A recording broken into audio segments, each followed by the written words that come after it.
আসসালামু আলাইকুম। স্বাগত জানাচ্ছি আরটিভির দুপুরের সংবাদে। ব্রাহ্মণবাড়িয়ার নবীনগরে দুর্বৃত্তদের গুলিতে আহত চেয়ারম্যান প্রার্থী এরশাদুল হক মারা গেছেন।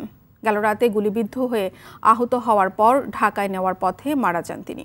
নিহত এরশাদুল উপজেলার নাটঘর ইউনিয়নের বর্তমান চেয়ারম্যান আবুল কাশেমের ছেলে এবং আসন্ন ইউপি নির্বাচনে চেয়ারম্যান পদে প্রতিদ্বন্দ্বিতার প্রস্তুতি নিচ্ছিলেন। এর আগে ঘটনাস্থলে গুলিবিদ্ধ হয়ে তার কর্মী বাদল সরকার মারা যায়। পুলিশ জানায়, গেল রাতে স্থানীয় একটি ওয়াজ মাহফিল থেকে ফেরার পথে এরশাদ এবং বাদলকে গুলি করে পালিয়ে যায় দুর্বৃত্তরা। এতে মারা যান তারা। এলাকায় উত্তেজনা বিরাজ করায় পুলিশ মোতায়েন করা হয়েছে। হত্যাকারীদের গ্রেফতারের চেষ্টা চলছে বলে জানিয়েছে পুলিশ। বিরোধ থাকতেই পারে, একজন কথা কাটাকাটি হইতেই পারে, হইলে সমাজে বা পরিবেশে বয়া বা আইন প্রশাসনে বয়া এটা স্বাভাবিকভাবে দীক্ষা হইলে দুজন হমার দৃষ্টিকে নিব। কিন্তু এই পরিবেশে যে লোক মাইরা লাগান, এই ধরনের কাজ কারবার আমরা জীবনে এই প্রথম দেখলাম। যার সুষ্ঠুতে বিচার চাই এবং এরকম বিচার চাই যেন কোনো সমাজে না এরকম ধরনের ঘটনা না ঘটে। কাজ করছে, দুইটা মারা করে লাওয়া সামান্য ব্যাপার না। দুইটা মানুষ তাদের ফ্যামিলি আছে, এরা দেখভাল করব তাদের যারা। দর্শক, এ বিষয়ে আরো বিস্তারিত জানাতে ব্রাহ্মণবাড়িয়া থেকে সরাসরি যোগ দিচ্ছেন সহকর্মী আজিজুর রহমান পায়েল। পায়েল, হত্যাকাণ্ড ঘিরে এলাকায় কি ধরনের উত্তেজনা বিরাজ করছে এবং অভিযুক্তদের গ্রেপ্তারে পুলিশ কতটা তৎপর রয়েছে, কি তথ্য রয়েছে সর্বশেষ আপনার কাছে? আমি এখন যে জায়গাটা দাঁড়িয়ে আছি এটা নাটঘর ইউনিয়নের করিগর বাজারে। এই বাজারে রাস্তা দিয়ে গতকাল রাতে ওয়াজ মাহফিল শেষে নিহত এরশাদুল বাড়ি ফিরছিলেন। এই ঘটনায় এখন পর্যন্ত একজনকে আটক করেছে পুলিশ এবং পুলিশ ঘটনাস্থল থেকে 4 গুলির খোসা উদ্ধার করেছে। নিহতের পিতা বর্তমান চেয়ারম্যান আবুল কাশেম আমাকে জানান যে তার ছেলে জানাজা সম্পন্ন হওয়ার পরে প্রশাসনকে আলোচনা করে এই বিষয়ে মামলা দায়ের করবে। আমি কথা বলেছিলাম নবীনগর সার্কেল সিয়াদুল ইসলামের সাথে। উনি বলেন যে এই ঘটনায় অধিকতর তদন্তের জন্য এবং সঠিক আসামিকে গ্রেপ্তার করার জন্য পুলিশের তিনটি টিম কাজ করছে। এখন পর্যন্ত কোন টিম কাজ করছে এবং এখন পর্যন্ত আসামির পক্ষ থেকে যারা নিহত হয়েছে তাদের পক্ষে কোনো মামলা দায়ের করা নেই। এই ছিল আমার কাছে সর্বশেষ খবর। আজিজুর, আপনাকে ধন্যবাদ আমাদের সঙ্গে যুক্ত হবার জন্য। দর্শক, এতক্ষণ আজিজুর রহমান পায়েল জানাচ্ছিলেন ব্রাহ্মণবাড়িয়া থেকে। এদিকে স্থানীয় প্রভাবশালী দুই গ্রুপের আধিপত্য বিস্তার নিয়ে সংঘর্ষে 20 জন আহত হয়েছে। এ সময় অর্ধশতাধিক ককটেল বিস্ফোরণ হয়। ভোরে কালকিনি উপজেলার পূর্ব এনায়েতনগর ইউনিয়নের কালাই সদরের চর গ্রামে এই ঘটনা ঘটে। পুলিশ ও স্থানীয়রা জানায়, দীর্ঘদিন ধরে স্থানীয় বাদল তালুকদার ও আপাং কাজের মধ্যে আধিপত্য নিয়ে বিরোধ চলে আসছিল। এরই জেরে দুই গ্রুপের মধ্যে সংঘর্ষ বাধে। খবর পেয়ে পরিস্থিতি নিয়ন্ত্রণে আনে পুলিশ। আহতদেরকে উদ্ধার করে বিভিন্ন হাসপাতালে ভর্তি করা হয়। এদের মধ্যে গুরুতর 3 জনকে ঢাকায় পাঠানো হয়েছে। এলাকায় উত্তেজনা বিরাজ করায় পুলিশ মোতায়েন করা হয়েছে। যারা পাকিস্তানের লেজুর বৃত্তি করে সম্প্রীতি নষ্ট করতে চায় তাদের ব্যাপারে সতর্ক থাকতে সবার প্রতি আহ্বান জানিয়েছেন কৃষিমন্ত্রী আব্দুর রাজ্জাক। সকালে জাতীয় প্রেস ক্লাবে বাংলাদেশ ভারত সম্প্রীতি পরিষদের সাধারণ সভায় এই আহ্বান জানান তিনি। এ সময় মুক্তিযুদ্ধে ভারতের সহযোগিতার কথা স্মরণ করে দু দেশের পারস্পরিক সম্পর্ক উন্নয়নে সবাইকে সচেতন হবার আহ্বানও জানান কৃষিমন্ত্রী। মুক্তিযুদ্ধের ইতিহাসে বাংলাদেশ ভারত সম্প্রীতির বিষয়টি অত্যন্ত গুরুত্বপূর্ণ এবং এই সম্প্রীতিটাকে আরো গভীর আরো শিকড় গভীরে নিতে হবে। এদিকে মহান বিজয়ের সুবর্ণ জয়ন্তী ও মুজিব বর্ষ উপলক্ষে সারা দেশে একযোগে বিজয় শোভাযাত্রার আয়োজন করেছে আওয়ামী লীগ। আর কিছুক্ষণের মধ্যে রাজধানীর ঢাকায় এই শোভাযাত্রাটি শুরু হবে সোহরাওয়ার্দী উদ্যান সংলগ্ন ইঞ্জিনিয়ার্স ইনস্টিটিউটের প্রাঙ্গণ থেকে। এতে আওয়ামী লীগ, যুবলীগ, স্বেচ্ছাসেবক লীগ, ছাত্রলীগ, কৃষক লীগ সহ অংশ নিয়েছেন দলের অন্যান্য সহযোগী সংগঠনের নেতাকর্মীরা।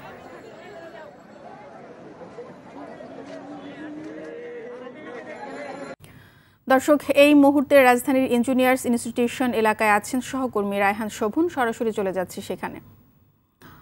রায়হান, কখন শুরু হচ্ছে বিজয় শোভাযাত্রা আর কি ধরনের কর্মসূচি রয়েছে এই শোভাযাত্রায়, কি তথ্য রয়েছে আপনার কাছে সর্বশেষ?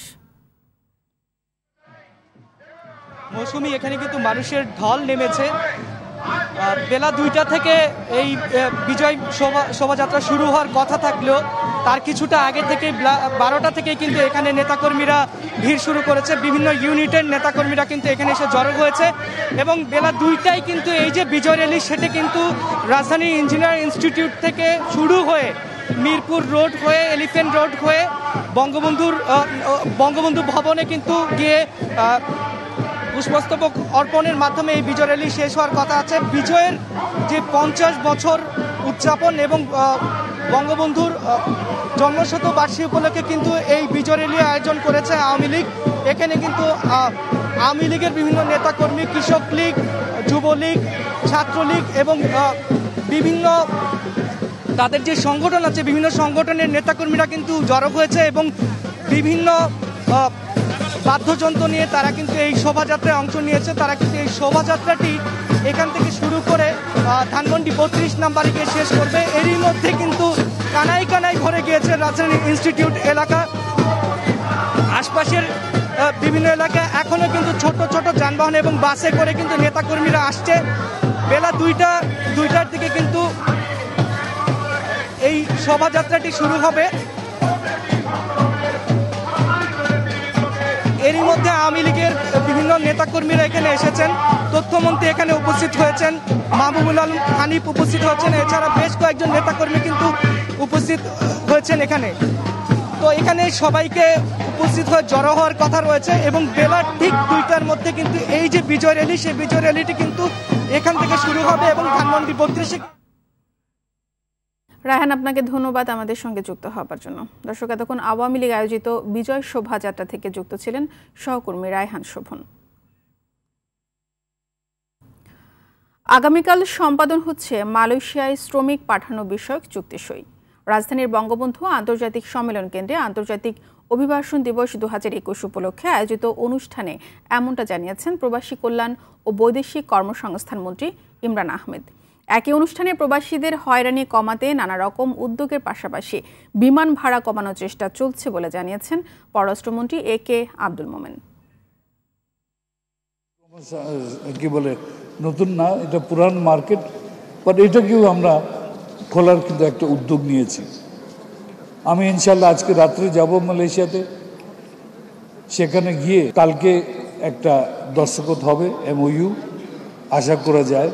আর তারপর থেকে তো পর্যায়ক্রমে আপনাদের বিভিন্ন ওই কুটিরাতি জিনিস কথাগুলি আমরা সব শর্ট আউট করে নিলে মালয়েশিয়া যাওয়ার ব্যবস্থা একটা হবে। বিমান ভাড়া কয়েকগুণ বাড়িয়ে দেওয়া হয়েছে, 40,000 থেকে 1 লাখের অধিক। এটা কোনোভাবে গ্রহণযোগ্য না। আমি ইতিমধ্যে এটাকে সহনীয় পর্যায়ে আনার জন্য আমাদের বিমান প্রতিমন্ত্রীকে অনুরোধ করেছি এবং মাননীয় প্রধানমন্ত্রীকে বলেছি এই ব্যাপারে হস্তক্ষেপ করার জন্য, যাতে এর একটা সহনীয় অবস্থান সৃষ্টি করা যায়। দর্শক, এ বিষয়ে আরো বিস্তারিত জানাতে মালয়েশিয়া থেকে সরাসরি যুক্ত হচ্ছেন সহকর্মী মোস্তফা ইমরান রাজু।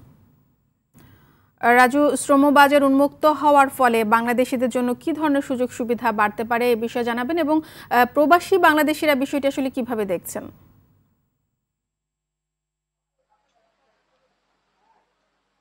মৌসুমী, এটি আসলে বাংলাদেশিদের জন্য একটি দারুণ সুযোগ। এখানে কয়েক লক্ষ শ্রমিকের কর্মসংস্থানের সুযোগ হবে এবং দীর্ঘদিন যে অচল অবস্থা তৈরি হয়েছিল বাংলাদেশের সঙ্গে মালয়েশিয়ার শ্রমবাজারে, যে একটা অচল অবস্থা তৈরি হয়েছিল সেটি কিন্তু আবার পুনরায় চালু হচ্ছে। এটি অত্যন্ত আনন্দের। এখানে যারা প্রবাসী বাংলাদেশিরা রয়েছে তারা কিন্তু দারুণ উচ্ছ্বসিত এবং এই প্রবাসী কল্যাণ মন্ত্রী আসছেন আজ রাতে, উনি রওনা হবেন এবং আগামীকাল ভোরে পৌঁছাবেন। সংক্ষিপ্ত সফর। এখানকার যারা প্রবাসী বাংলাদেশিরা রয়েছেন তারা চেয়েছিলেন যে প্রবাসী কল্যাণ মন্ত্রীর সঙ্গে আরো কথা বলতে, মন খুলে কথা বলতে। এখানে যারা পুরাতন রয়েছেন, অনেক দিন ধরে বসবাস করছেন, তারা চাচ্ছেন যে যত কম খরচে সম্ভব এই বাংলাদেশি শ্রমিকরা যেন আসতে পারে এবং কম খরচে আসলেই তারা এখানে ভালোভাবে ভালো কাজের সুযোগ পাবে এবং তারা কাজ করতে পারবে এবং সব সেক্টরে যে বাংলাদেশি শ্রমিকদের জন্য কাজের সুযোগ তৈরি করে দেওয়া হয়েছে, এতে যে বাংলাদেশ সরকারকেও কিন্তু ধন্যবাদ জানিয়েছেন এখানে যারা কমিউনিটি নেতৃবৃন্দ রয়েছেন, এখানে যারা দীর্ঘদিন ধরে বসবাস করছেন। তবে সবার একটাই দাবি যে সিন্ডিকেট মুক্তভাবে কম খরচে যেন প্রবাসী বাংলাদেশিরা আসতে পারেন, বাংলাদেশ থেকে যে জনশক্তি রপ্তানি হচ্ছে সেখানে কোনো সিন্ডিকেট না থাকে। মৌসুমে রাজু, আপনাকে ধন্যবাদ। দর্শক, এতক্ষণ মালয়েশিয়া থেকে জানাচ্ছিলেন সহকর্মী মোস্তফা ইমরান রাজু। কেবল 2021 সালে 4,500 অভিবাসন প্রত্যাশীর মৃত্যু হয়েছে। সম্প্রতি এমন তথ্য প্রকাশ করেছে আন্তর্জাতিক সংস্থা IOM। আর বাংলাদেশে অভিবাসন নিয়ে কাজ করা সংস্থা ব্র্যাক বলছে, নিরাপদ অভিবাসনের জন্য এই খাতে সার্বিক সুশাসন প্রতিষ্ঠা জরুরি। এ অবস্থায় বিশ্বের বিভিন্ন দেশে আজ পালিত হচ্ছে আন্তর্জাতিক অভিবাসন দিবস। সাকিবুর রহমানের রিপোর্টে দেখুন বিস্তারিত। যুগে যুগে বিভিন্ন প্রাকৃতিক, অর্থনৈতিক, রাজনৈতিক, সামাজিক, ধর্মীয় কারণে মানুষ পাড়ি জমিয়েছে এক দেশ থেকে অন্য দেশে। পৃথিবীতে অনেক দেশই উন্নত হয়ে উঠেছে অভিবাসী মানুষের প্রচেষ্টায়। নানা রকম প্রতিবন্ধকতা ও প্রতিকূলতা থাকলেও থেমে নেই আধুনিক মানুষের দেশান্তর।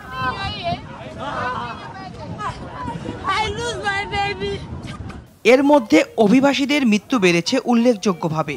এ বছর ভূমধ্যসাগর পাড়ি দিতে গিয়ে মারা যাওয়া বাংলাদেশিদের কথা নানা সময় উঠে এসেছে আন্তর্জাতিক গণমাধ্যমে। বাংলাদেশে অভিবাসীদের নিয়ে কাজ করা সংস্থা ব্র্যাক বলছে, অবৈধভাবে চলাচল বন্ধে আন্তর্জাতিক দেশগুলোর একসঙ্গে কাজ করতে হবে। আন্তর্জাতিক দেশগুলোকে, রাষ্ট্রগুলোকে একসাথে হতে হবে, অভিবাসনটাকে সুশাসনে আনার একটা ব্যবস্থা আনা।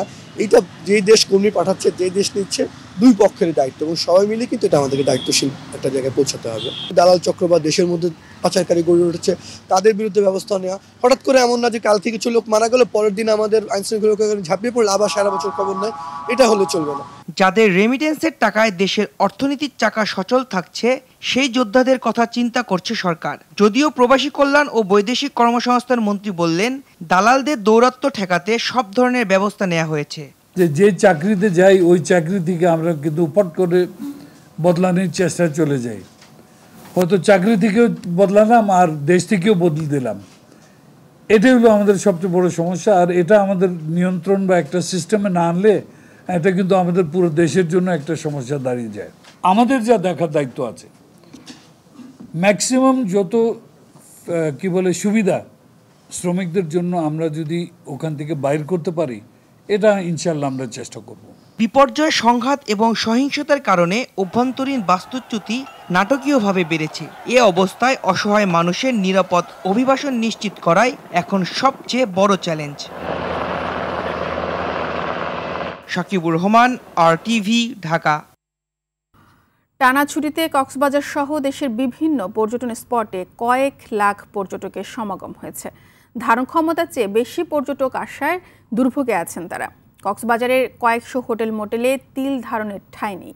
জায়গা না পেয়ে অনেকে বিভিন্ন বাসা বাড়ি, এমনকি খোলা আকাশের নিচে অবস্থান করছেন।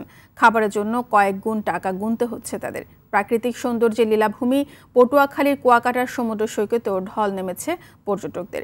এছাড়া বান্দরবান, রাঙামাটি, মৌলভীবাজারের শ্রীমঙ্গল সহ বিভিন্ন স্থানে ভ্রমণ পিপাসুরা ভিড় করছেন। তবে স্থানীয় প্রশাসন পর্যটকদের নিরাপত্তা দেওয়ার কথা বললেও যানবাহনে বাড়তি ভাড়া ও হোটেল মোটেলে বাড়তি টাকা নেওয়ার ব্যাপারে কোনো ব্যবস্থা নিচ্ছেন না তারা। এদিকে টানা 3 দিনের ছুটিতে এখন সরব সিলেটের পর্যটন স্পটগুলো। দেশের বিভিন্ন প্রান্ত থেকে ভ্রমণ পিপাসুরা ছুটে গেছেন সিলেটে। হজরত শাহজালাল রাদিয়াল্লাহু দরগাহ শরীফ, বিছানাকান্দি, জাফলং, লালাখাল, ভোলাগঞ্জ, সাদা পাথর, তাহিরপুরের শিমুল বাগান সহ বিভাগের সকল পর্যটন স্পটে ঢল নেমেছে পর্যটকদের। দর্শক, এ বিষয়ে আরো জানাতে এই মুহূর্তে সিলেটের জাফলংয়ে আছেন সহকর্মী হোসেন আহমেদ সুজাত। সরাসরি চলে যাচ্ছি তার কাছে। সুজাত, সিলেটের পর্যটন স্পটগুলোতে ভ্রমণ পিপাসুদের সমাগম কেমন দেখতে পাচ্ছেন? মৌসুমী মহান বিজয় দিবস 16 ডিসেম্বরের ছুটি এবং সাপ্তাহিক শুক্র এবং শনিবার ছুটি থাকার কারণে কিন্তু সিলেটের পর্যটন স্পটগুলিতে পর্যটকদের ঢল নেমেছে। বিশেষ করে সাদা পাথর, রাতারগুল, জাফলং, লালাখাল, আগুন পাহাড় সহ প্রত্যেকটা স্পটে কিন্তু হাজারো পর্যটকের সমাগম ইতিমধ্যে দেখা যাচ্ছে। আমি এই মুহূর্তে অবস্থান করছি সিলেটের প্রাকৃতিক কন্যা বা পাথরকন্যা যেটিকে বলা হয় জাফলং, সেই জাফলংয়ের জিরো পয়েন্ট দেখতে কিন্তু দেশের নানা প্রান্ত থেকে হাজারো পর্যটক এসেছেন। তারা কিন্তু সেই পর্যটন স্পটে এসে পাথর এবং পানির সাথে তারা হারিয়ে যাচ্ছেন। আমরা অনেক পর্যটকের সাথে কথা বলেছিলাম, তারা বলছেন যেমনটা তারা আনন্দ নিয়ে এসেছিলেন সেই আনন্দটা কিছুটা হতাশ হয়ে গেছে। এজন্য কারণ সিলেটের যে সকল হোটেল মোটেল রয়েছে এই ছুটিকে কেন্দ্র করে কিন্তু সেগুলিতে হোটেলের ভাড়া কিন্তু বাড়িয়ে দেওয়া হয়েছে। পাশাপাশি তারা টুরিস্ট পুলিশের সেবা নিয়েও কিন্তু তারা প্রশ্ন তুলেছেন। তারা বলছেন যে আসলে সিলেটের কিন্তু যে সকল পর্যটন স্পট রয়েছে সেগুলো কিন্তু সীমান্ত এবং পাহাড়ি এলাকায়, সেক্ষেত্রে যেখানে যেমন আইনশৃঙ্খলা রক্ষাকারী বাহিনীর কার্যক্রম থাকার কথা সেভাবে নয়, সেটি আরো বৃদ্ধি করা প্রয়োজন বলে তারা আমাকে বলছেন। এছাড়া সিলেটের অন্যান্য যে সকল স্পট রয়েছে সাদা পাথর, লালাখাল, প্রত্যেকটা স্পটেই কিন্তু পর্যটকদের ভিড় রয়েছে এবং হোটেল মুটেলের ভাড়া কিন্তু যেগুলোকে বাড়তি নেওয়া হচ্ছে সেগুলোকে কিন্তু আগামীতে যেন এরকম না হয় সেদিকে কিন্তু সরকার এবং প্রশাসনকে নজর দেওয়ার তাগিদ দিয়েছেন পর্যটকরা। তো এই ছিল আমার কাছে সর্বশেষ পরিস্থিতি। মৌসুমী। সুজাত, আপনাকে ধন্যবাদ আমাদের সঙ্গে যুক্ত হবার জন্য। দর্শক, এতক্ষণ সিলেট থেকে জানাচ্ছিলেন সহকর্মী হোসেন আহমেদ সুজাত। সুন্দরবন কেন্দ্রিক জলদস্যুতা বন্ধ হবার পর বরিশাল উপকূলে বেড়েছে জলদস্যুর সংখ্যা। ডাকাতি, চাঁদাবাজি, অপহরণের মতো অপরাধে জড়িয়ে পড়ছে জলদস্যুরা। গেল এক মাসে এমন অপহরণের শিকার হয়েছেন বেশ কয়েকজন জেলে, এর মধ্যে মারাও গেছেন একজন। তবে আইনশৃঙ্খলা বাহিনী বলছে জলদস্যু দমনে কঠোর অবস্থানে তারা। বরগুনা থেকে ফিরে প্রথম পর্ব জলদস্যুদের বিস্তারিত জানাচ্ছেন জুবায়ের সানি, ক্যামেরায় ছিলেন শাহিন হোসেন।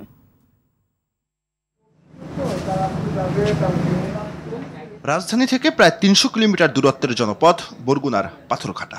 সেখান থেকে মাত্র কয়েক কিলোমিটার দূরত্বে বঙ্গোপসাগর। আর এ কারণে এই এলাকায় গড়ে উঠেছে মাছ আহরণ, বিক্রি থেকে শুরু করে মাছ কেন্দ্রিক নানা ব্যবসা। বঙ্গোপসাগর অস্থিতিশীল হলে তার প্রভাব পড়ে এখানকার মাছ কেন্দ্রিক ব্যবসায়, যার প্রভাব এসে পড়ে রাজধানীর মাছের বাজারেও।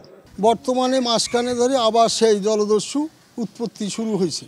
এখন এরা বেশ কিছু লোক নিয়ে গেছে এবং ২-৪ লোক ছাড়ছেও, আবার কিছু লোক একটা লোক গুলি দিয়ে মারিয়েও ফেলাইছে। নদীতে গেলে জোর করিয়া ধরিয়া মাছ লেয়া যায়, ডাকাতি করে মানুষ মারিয়া লায়। এই আর জলদস্যুরা সমুদ্রে কিভাবে কাজ করে পাথরঘাটায় দেখা হলো এমন এক জেলের সঙ্গে, যিনি কিছুদিন আগে অপহরণের শিকার হয়েছিলেন। আমাদের ওই কোনখানে গেছে আমরা জানিনি, তাই আমাদের পরদিন রাইতে উড়াইয়া বাড়ি ফোন দিয়েছে। ফোন দিয়ে টাহার কথা কয়, টাহা পামু কই। হ্যাঁ, এবারে টাহাটা ইটি হরার পর ৩ লাখ টাকা দিয়ে ৪০,০০০ টাকা আমরা বিকাশের মাধ্যমে দিছি। জলদস্যুদের প্রধান টার্গেট থাকে অপহরণ করে মুক্তিপণ আদায়। যারা দাবিকৃত টাকা দিতে ব্যর্থ হন, প্রথমে শারীরিক নির্যাতন ও পরে তাদের হত্যা করে জলদস্যুরা। গেল ১ মাস আগে এমন এক হত্যাকাণ্ডের শিকার হয়েছেন পাথরঘাটার জেলে মুসা। কথা হচ্ছিল তার স্ত্রীর সঙ্গে। কেউ বলে আমার মারছে, কেউ কোনো বলে উশালে নেই, একজন বলে এক জায়গায় পড়িয়েছিল, কেউ কয় ও আগিলে আনলে গুলি দেওয়ার সময় ওর মাথায় পড়ছে, ও খারাপ নিয়ে আনলে। এই অঞ্চলে জলদস্যুতা বেড়ে যাওয়ায় পাথরঘাটা পরিদর্শনে আসেন র্যাবের মহাপরিচালক। এ সময় তিনি জেলেদের কথা শোনেন, জানান জলদস্যু দমনে সর্বোচ্চ কঠোর অবস্থানে র্যাব। হুঁশিয়ার করে দিতে চাই, এখনো যারা এই ধরনের পথে আছে তাদেরকে সৎ পথে চলে আসো, স্বাভাবিক পথে চলে আসো। আমাদের যদি সাহায্য লাগে আমরা তাদেরকে সাহায্য করতে প্রস্তুত আছি। সুন্দরবন জলদস্যু মুক্ত ঘোষণার পর হঠাৎ আবারও কিভাবে জলদস্যুদের আবির্ভাব হলো, তারা কারা, তাদের পরিচয় বাকি, শিকড় কোথায়, সে তথ্য থাকছে ধারাবাহিকের আগামী পর্বে।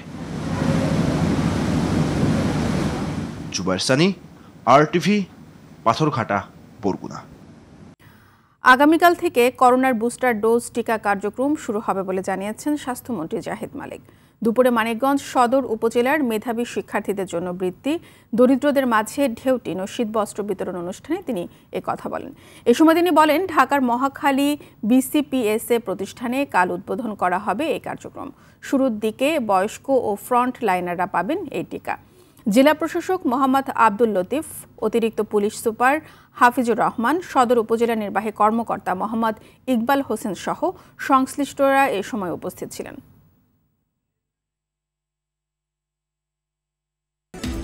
দুপুরের সংবাদ এই পর্যন্তই। সবশেষ সংবাদ জানতে যে কোনো মোবাইল ফোন থেকে 24141 নম্বরে ডায়াল করুন। জেলার সংবাদ বিকেল 4:45টায় দেখার আমন্ত্রণ রইল। ধন্যবাদ সবাইকে।